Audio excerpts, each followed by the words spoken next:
Just enjoying the view here this morning in the middle of the Andes in Ecuador. Today's video is kind of a extension of an ongoing conversation I'm having with a client and friend about cheat days. All right. This is something that comes up a lot, especially with people who are just starting out a ketogenic diet for fat loss. They've read all these other ways of doing it. There's a million different ways to go about it. There's no one right way. There's no one right diet. There's no best diet. One diet to rule them all. It doesn't exist. Look, it's about finding a diet and a lifestyle that you can adhere to long term that will enable you to maintain your results and to live it. It's got to be a lifestyle change. It can't just be a temporary caloric restriction and then I'm going to go back to eating whatever I want when I hit my goal weight, because then, somehow, magically, my biology is going to change and I won't be able to store fat anymore. I mean, nobody thinks this consciously, but these are like these unconscious thought currents that go on in us. We want things to be quick and easy. We want the quick fix, the one button, the one pill to take away all of our ailments. And unfortunately, the body doesn't work like that. The mind can be really tricky in dealing with, especially when it comes to long-term habits that are ingrained, right? So, cheat days on a ketogenic diet. When I work with clients, no cheat days. Straight up, no cheat days. Very simple concept. When you're say you're trying to quit drinking, that's your goal. You want to stop drinking. You've been really good. You've done like 3 weeks. Haven't drank. Haven't gotten pissed drunk, wasted, and blacked out, and had everyone telling you the stupid crap that happened the night before. That hasn't happened in a while. You've been really good. Is it time for a cheat day? It's probably time for a cheat day, right? Okay, say you were addicted to opiates. You've been doing so well. You got off the oxys. The withdrawals are done. You don't really crave it anymore. But, sometimes you think about it. But you've been really good. It's been like a few months. No opiates, no oxys, or nothing. No pills. Should you have maybe do a cheat day? Probably need a cheat day, right? All right, now I'm not saying that carbohydrates are like drugs or alcohol. It's just the mentality, right? When you're doing a lifestyle change, when you're creating new habits to allow yourself to lose body fat or to feel better, to stop addictive cycles of binging and then feeling guilty and ashamed afterwards, then feeling a little bit better for a while, and then doing it all over again, getting back in the cycle. It's not going to be helpful to intentionally jump back into the cycle that got you where you're going. If you're looking for long-term fat loss and you're using a ketogenic diet, for 95% of people, cheat days are not only not going to be helpful, but they're going to be detrimental. I mean, just the word, just psychologically, look, you think about what you're programming yourself when you use this word. This is my cheat day. This is my cheat meal. I get to cheat. I mean, there's so much attached to that psychologically. I don't know. Maybe in your mind, cheating's not so bad. It's all right to cheat. A little cheating here, a little cheating there. But I don't know. I'm about integrity. So, like, when I'm doing things, when I'm dealing with people, whatever it is, even if we're clashing, it's about integrity. It's about honesty. It's not about, like, sugarcoating it and this and that. It's about clear communication, not only with the world and people around us, but with ourselves as well. So what is a cheat day really programming you psychologically to attach to? All right, so if you've got issues with craving junk food, if you've been eating candy, like a little 12-year-old kid, I mean, if you're a grown man, you've been eating candy, like daily, and you're hooked on it, this is not uncommon. Look, I used to do it too. Loads of candy. I had a huge sweet tooth. Massive sweet tooth. I mean, I used to eat so much junk food. I used to chew those sour things all day in high school. The the sour gummy bear things. I don't even know what they're called now. Yeah, I used to be way into the candy. There are grown men who get addicted to candy. I'm not saying I was addicted, but yeah, it was a serious thing. It was a lot of candy, a lot of candy bars, and it showed. But you're a grown man. You're doing that. First of all, why are you eating that crap? What is it even doing for you? Like this, I mean, it's just this, it's this temporary, temporal taste pleasure. This mouth feel, a nice taste. Yeah, it's good. And we're programmed biologically to enjoy those sweet tastes because carbohydrates are available seasonally. And when they are available in abundance, it's usually time to fatten up before a possible famine. You know, I mean, we've been going through feast-famine cycles for millennia. And we're programmed when we have these hyper-palatable sweet foods to gorge on them and to put on weight because we're going to need to burn that and get into ketosis later on in case we're missing food during the winter time or during famines.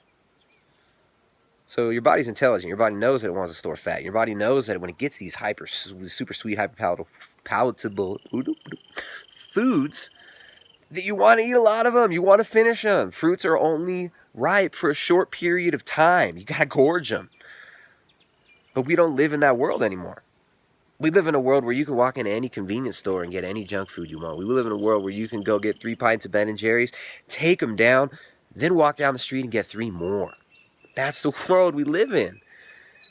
And it makes it really, really easy to just go nuts. So, when you start a ketogenic diet, you got to realize, you put in the time, you put in a few weeks, those cravings will go away. The cravings will subside. For some people, it takes longer, but some people, you know who I'm talking to, like to play little games in the mind, right? It's like some people, they're so good in so many other aspects of life. They're able to dial in, tune in, and really help people.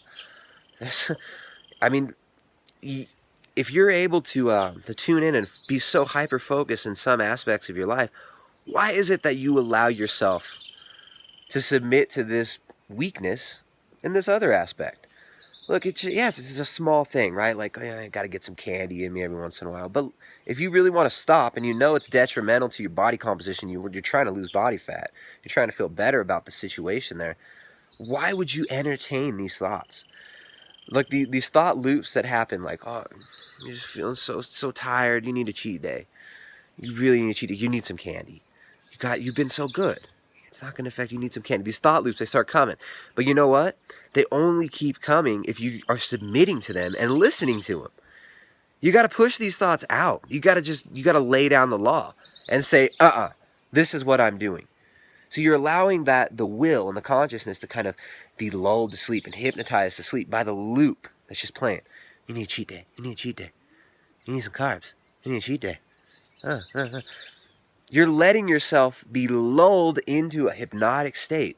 And you let yourself get hypnotized by these thoughts, these loops. And instead of just putting your foot down and saying, no, this is what I'm doing. I'm feeling good. My mind is clear. I have stable energy all day. And my goal is to lose body fat and to get healthy and to get beyond these cravings. My goal is to get beyond this. Why not just stand up? The more you listen to the loops, the more you get used to listening to it, right? The song gets stuck in your head.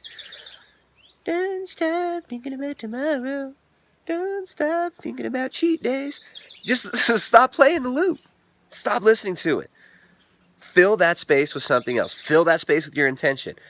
No, my intention is to lose body fat. Or no, my intention is to have a clear mind and have control over my actions. To have control over what I put in my mouth, what I put in my body, and what comes out of my mouth. And what comes out of my heart and into the world. To fill it. Alright, there it is, guys. Little rant about cheat days. Cheat days are not necessary. You got to fill your mind with something that is useful to you. You got to have it idling nicely. Don't let it lull back into some lopey-dopey state. Because it's your mind, it's your body, it's your decisions, it's your life. Don't let those thought loops hypnotize you and get you back into those old cycles that got you where you are today, trying to lose body fat. You can do it. It's not that hard. The more time you put into it, the longer you are in ketosis, the lower those cravings are going to get. They're going to be so far behind you soon that you're not going to be tripping on it. You're not going to be worrying about it at all. So you got to formulate the diet correctly. You got to make sure you're eating good, nutrient-dense, quality foods, and you're not just eating a bunch of bacon and eggs and getting bored with your diet as well. So, those of you who've watched the last few videos know what I'm going to say next. If you're trying to dial in and hone your skills in your kitchen and become a ketogenic master chef in your realm. You got to check out Jessica, my wife's amazing cookbook, the Ketogenic Edge Cookbook. A training manual for low carb, ketogenic, and paleo cuisine. It's more than just a cookbook. We call it a training manual because there's just so much in there. This is a nutrient dense book. There's an entire section on how to use organ meats. There's an entire section on formulating your ketogenic kitchen. It's broken up into sections. We got an entire vegetable section, entire fish section, entire meat section. There's so much in this book. We even teach you how to make pemmican, which is a Native American traditional food consisting of dried beef and tallow and spices. And Jessica's got a time-tested, several years in the making recipe in there that she shared. That's just amazing. Teach you how to make bone broth, all the basics, but then much more. And all the recipes have macros, and they're all fat loss friendly. We're not giving you, 100 grams of fat per meal. These are formulated for people who are not only looking to maintain weight, who might be eating a higher fat ketogenic diet, but also people who are trying to lose body fat, whose fat levels might not be as high as those who are trying to maintain, or those who are athletic all the time. So all the recipes are fat loss friendly. All of them have macros, and we even teach you and give you instructions on how to adjust those macros, how to add or subtract grams of fat or protein to suit your macronutrient needs on your diet, because some people need to track those macros when they're doing keto. Some people have to. So anyways, the book is available exclusively at primaledgehealth.com.